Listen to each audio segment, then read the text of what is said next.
Hello, ladies and gentlemen, and welcome to another episode here at the ADD Workshop.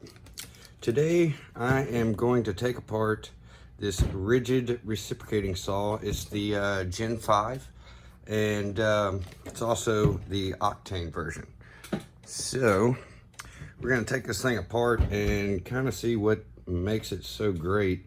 And I say that because I've used this saw for quite some time now. It is wonderful. I absolutely love this saw. So we're gonna tear this thing down and we're gonna kind of see how it's built, how it's put together, what type of components they used. Yeah, just see what's in there and really just have a good time hanging out and see what this thing is all about. So I've got to basically figure out how to take this thing apart. As always, I have absolutely no clue how to do that, but as I've said before, one screw at a time. So first thing I'm going to start taking out the stuff that I know how to take out, starting with the little shoe here. Pop that up. Ready. All right, I think that's gonna have to go here. Oh, yep, that just comes right off. Just pry that off a little bit. And then the pin comes out with it. That's odd. Oh, it comes off on both sides. And okay. Now, since I can't really see many screws, I'm going to assume this boot here has to come off. So, let's figure out how that happens. Looks like once it starts, since it's tapered down, it kind of comes off fairly easily once you get it over this switch here.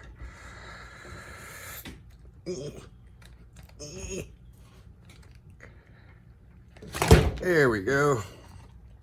Nice little boot there. All right. So, let's see here. Not sure, that looks like it's an important screw though.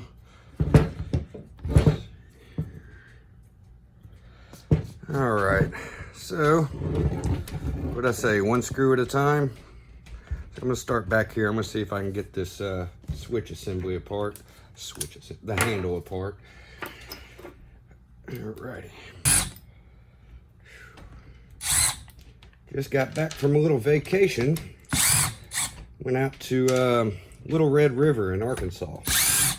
Don't know how many of you have been there, but it's a great place to go trout fishing and just camp and get out of this technology infested world and go get back to nature for a little bit and enjoy everything. I thoroughly enjoyed the trip myself. Yeah, I actually made things kind of hard on myself for no reason. I brought a little one-man tent and little air mattresses and all kinds of stuff, as if I had to pack everything in up a mountainside to where I was going to be camping, and I ended up just basically camping right next to where I parked my car. Made it pretty pointless to pack light. Had a fairly not too comfortable time. Forgot to bring pillows and all kind of stuff. All right, so we got something hanging us up here. This guy is not wanting to come out. Let's see if I can get these screws out real quick. There's one of them. Let's see.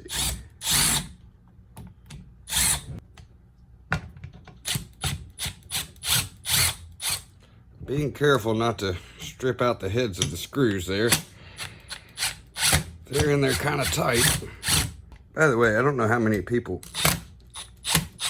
saw my review of this impact right here, but let me tell you something. I haven't picked up my 18-volt Ridgid impact since I bought that. It has absolutely completely taken over every one of the impacting duties I ever used it for. I'd like to figure out how that comes off, but maybe we'll figure it out when it pulls that clamshell apart. All right. Oh, I don't want to separate it there yet. I've got some got some wires for my LED running through, and if I just yank this off, it's gonna, I imagine, pull something and break it. So, but I think those 2 screws that we pulled off is what needed to happen here. Alrighty, and we're gonna gently pull this off because you never know what's attached. Oh, thank goodness.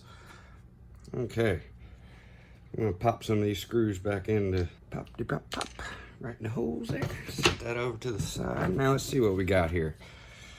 Alrighty, got our little brain box here. It's nicely potted, as you can see, filled up with good old resin there. Got our LED light coming down through here. Looks pretty pinched there, actually. All right, got a little connector there. Let's pop that apart. This thing looks very, oh yeah, yep, not too much to that, but all right, let's see what we got going down here. Got our little safety, this cuts our LED on. It's just a extra button to turn on your LED up here at the front. You can't even see it, it's so covered with wood dust. All right, and not too much on the switch here. Looks like, yep, we've got some bellows on the switch itself to keep all the crap out of your switch. Doesn't look like it's too much of a confusing switch though. Let's see here. Yeah, looks like we've got A and B closes, and then, okay, can anyone else see that? There you go. Got a diagram of our switch relay. It's doing a lot of stuff for just on and off, but I guess it does speed control as well. So it's not a wiper type switch, I don't believe. Got our lock, safety lock on and off there. All right, we're gonna come down here to where the battery sits. Oh, that's cool, it just comes out of there. Means I could hook up something to, you could just slide a battery in here and then have a hook up there. Let's see if all this wants to come out of here.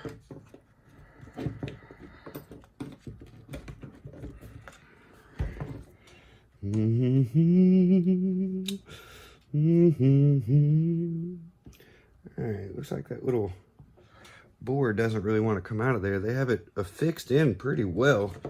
Everything in this is very tight. They put it all together pretty well. I'm very pleased with it. I'm trying to remember how all that's gonna go. It'll be fun.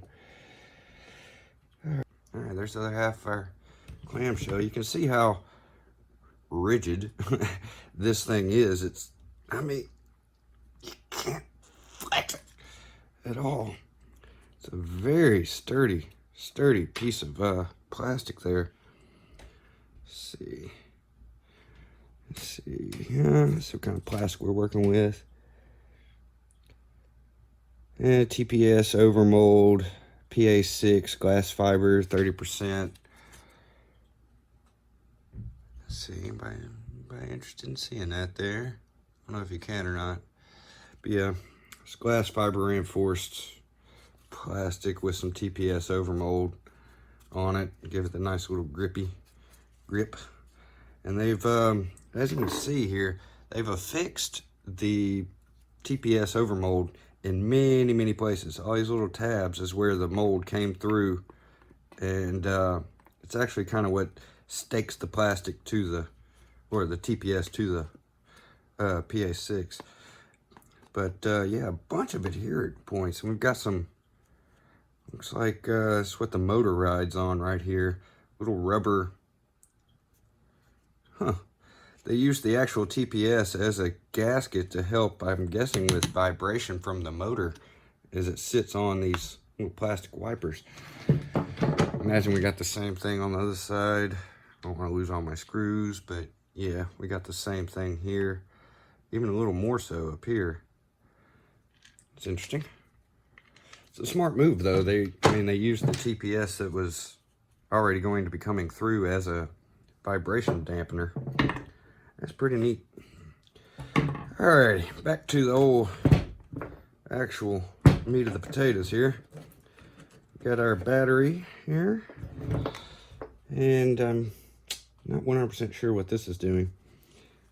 Just got some caps, a little MOSFET, some other little caps.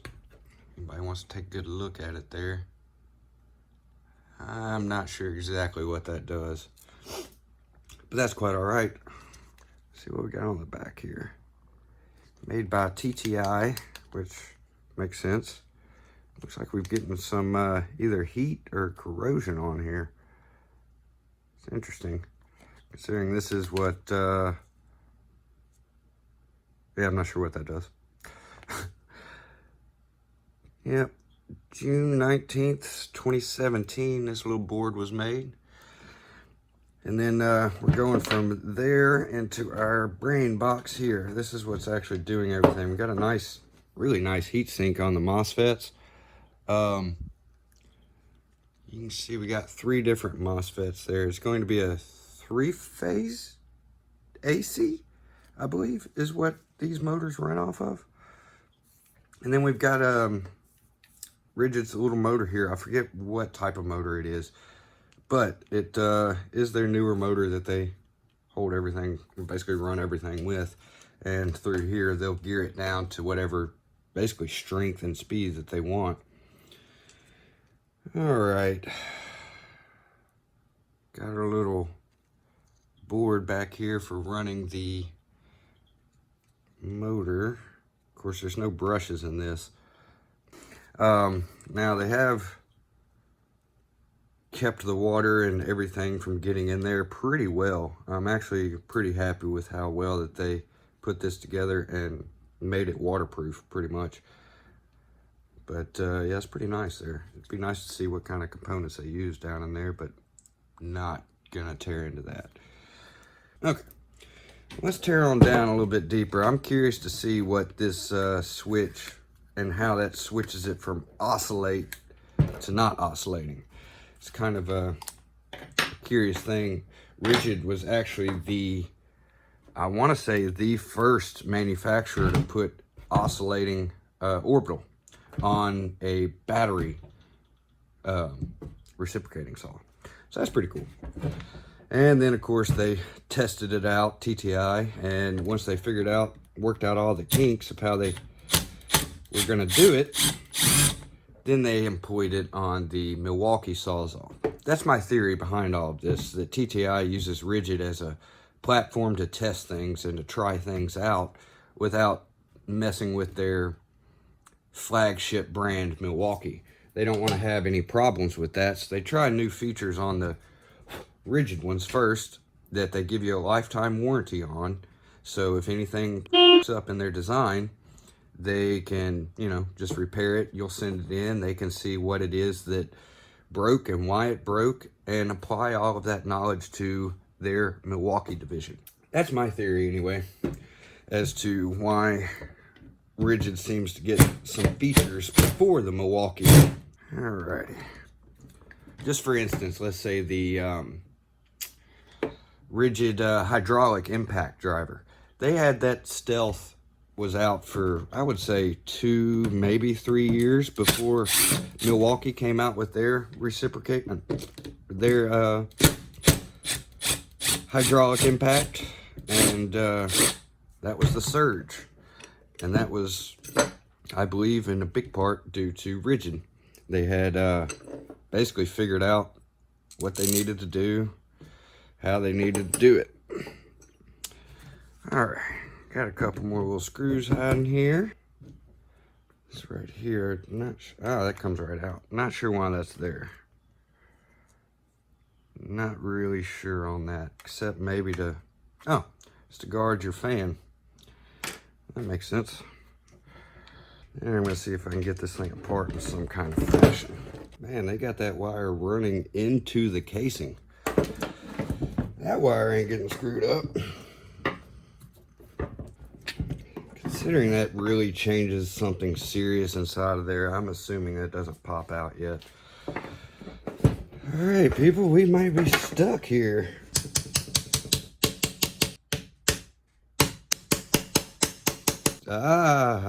Sticking start to come apart. It just kind of breaks everything. All right, now I'm gonna be very careful because I don't know if there's 1,000 springs about to go everywhere or what's going on. So I'm gonna take this really, really, really slow.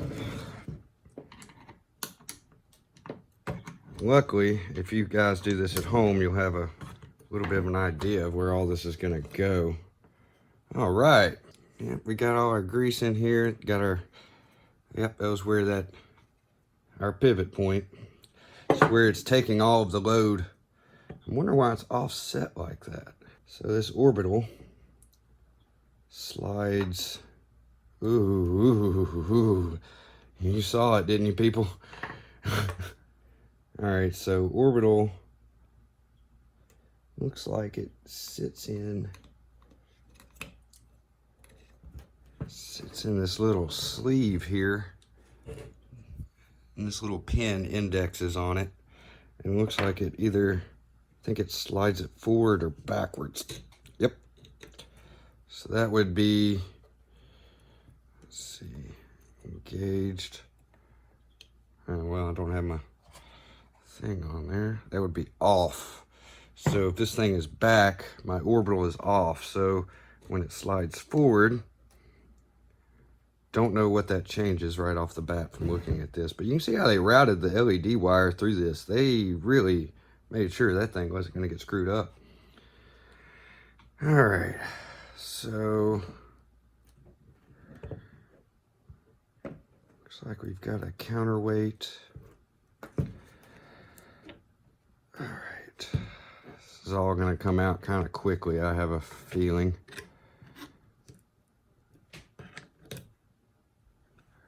That just moved. Spring goes up there.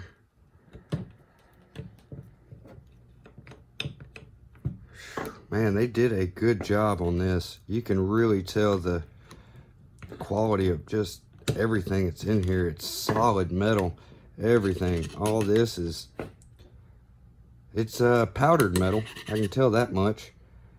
I do want to see if our gear down here is powdered metal. But we got the same sort of setup as a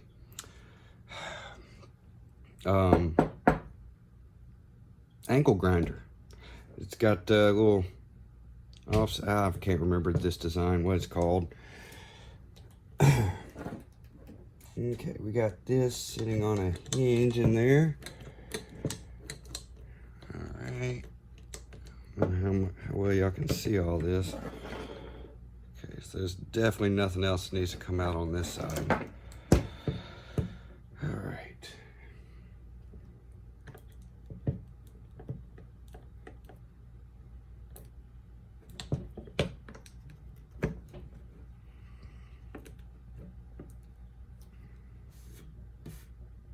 I wonder if we could turn this thing on with it like this.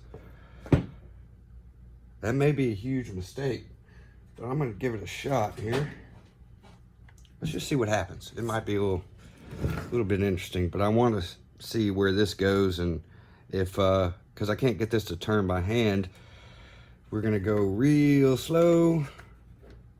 Let's see what happens here. Ooh.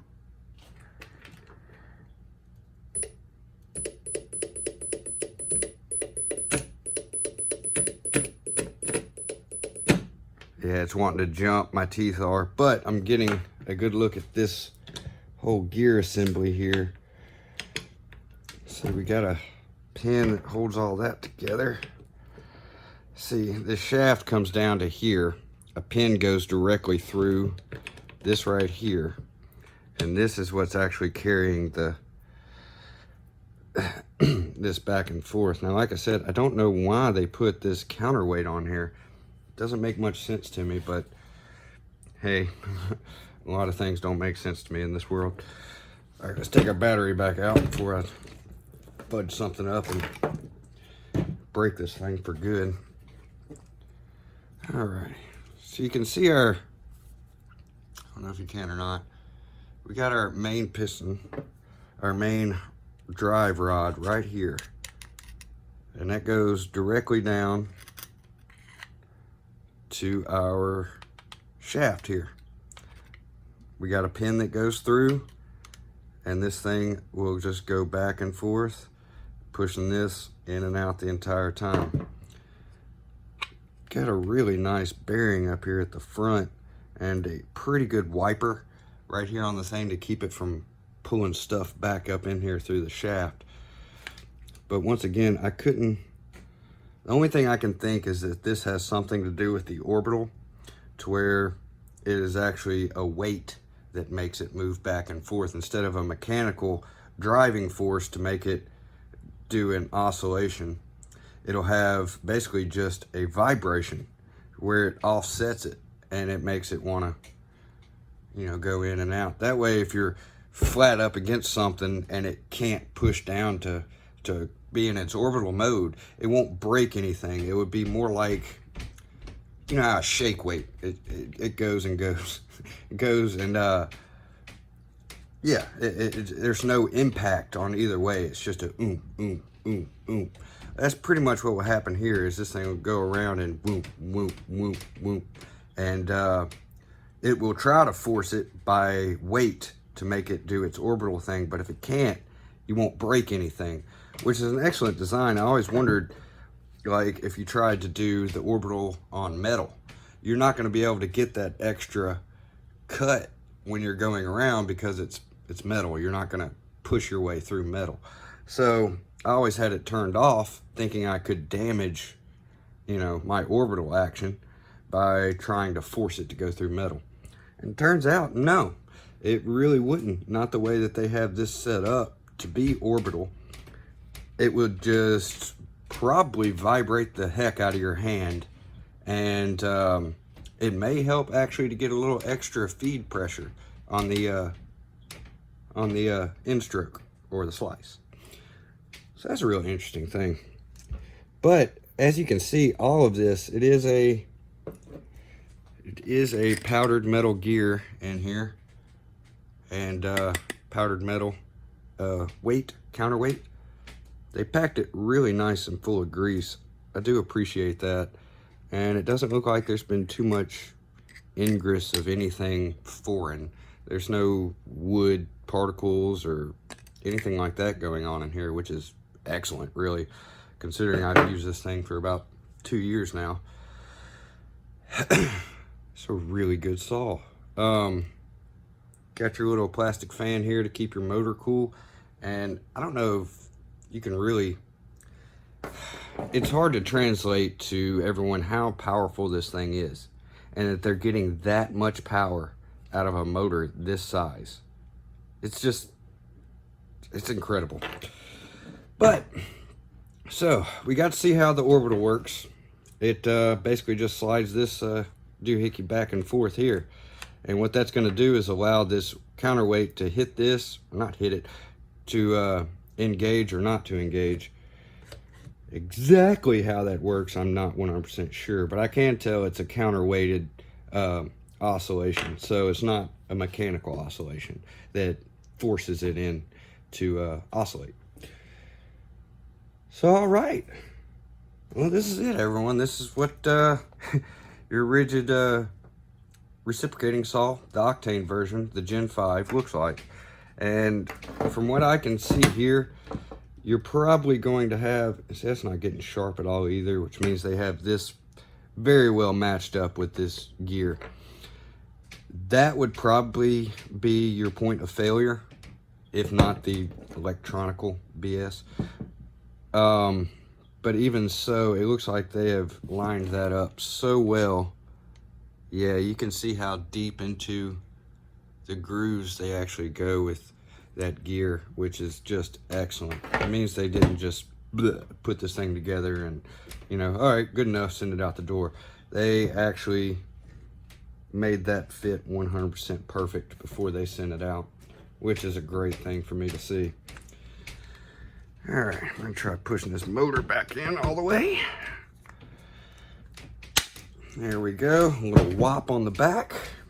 All right, so we're basically just gonna do everything I just did in reverse, except I've got to put my spring back in here, almost forgot. Okay, that looks a little wonky. All right, now I gotta figure out how this orbital goes back in here. Okay, see, as you can see, you turn your knob and it just rides in there and engages or disengages. There it went. Oh, good thing I did that. It actually had come off of this. There's a pin like this on the back side of this hole here on the opposite side. It'd come out of there. So it was a good thing I wanted to F with it a little bit more. Let's give it a couple whops. All right, now before I get any further, I want to make sure all this is good and lined up there. I'm gonna hold this really good and tight. Orbital action feels like it still is engaging.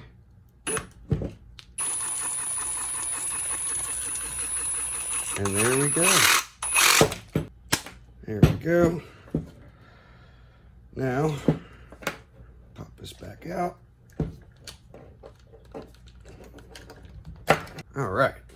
I'm gonna put a couple screws back in here first. I don't want that to come apart at all while I'm doing all of this other stuff. I got this thing turned way down, so I'm not gonna strip anything out. Okay, so we're gonna get our backside here. First, let me go ahead and plug up my LED light. Plug this guy back up.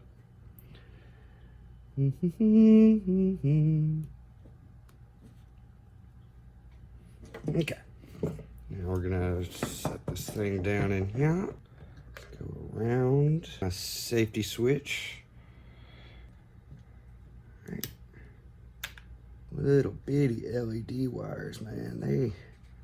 It's the most fragile thing I've seen in this whole assembly is how fragile these little wires are. But that's actually okay considering how they ran them. It will be mostly impossible for any of the mechanicals in this thing to hurt this wire. Wow, that's a tight fit. There we go. Add some little slots to slide into. Looks like these wires about went back in where they thought they needed to go. Ah, crap. I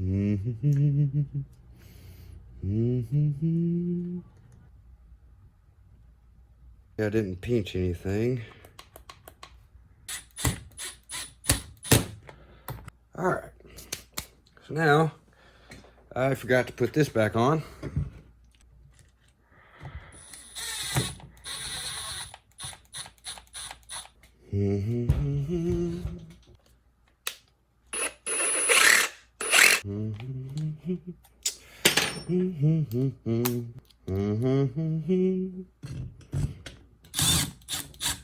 Now it's time to get my boot back on. This is gonna be the fun part. This is actually what I've been dreading this whole time.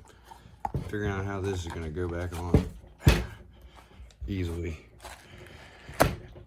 And that was a wasted thing to worry about.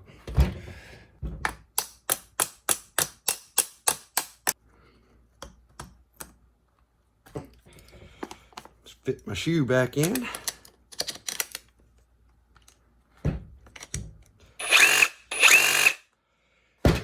Alrighty, everyone. I thank y'all so much for being patient and coming and hanging out here with me in the shop when I took this thing apart. I wanted to see what this thing was really had going on the inside, and it did not disappoint. I've taken apart a couple of Sawzalls in my day, and I've seen way worse. I have seen better, but I've seen way worse. And as far as a battery powered tool, I don't think there's anything else I could ask for from this saw. It has done every single thing I've ever asked it to do. If you pair it with an Octane battery, it will put out so much power. You actually gotta be a little careful with it. Well, you gotta be careful even with this battery or any saw. But it's just a great saw, and for the price, you can't argue with it. Lifetime warranty. This thing breaks and busts and falls to pieces, you can get it replaced. Not an issue with Ridgid. You do have to go through, you know, all the warranty process and registering it and everything that I'm very sure y'all are aware about. But as far as just going through this saw, it's a great one. I don't see any reason why this would go out anytime soon or just quit working for me. It should be a great saw for years and years to come. But thank you so much, everyone, for joining me here. Come back. I'll be putting up some more videos, some more teardowns. Come back, hang out with me then. And if you haven't already, go ahead, subscribe to the channel. It really helps, you know, support me and support this channel and what I'm trying to do here. And, you know, I really do want to share with everyone the things that I do here in this workshop. There's many random things that are just so off the wall that you never know what's going to be next. I know the schedule for putting these videos up hasn't been too regular here recently. I hope to change that. I've been working a lot, but yeah, so go ahead and subscribe, hit the little notification thing so you know when I put up another one, because there's no schedule to it, and who knows what I'll be doing next. But until then, everyone have a wonderful day, and I will see y'all on the next one.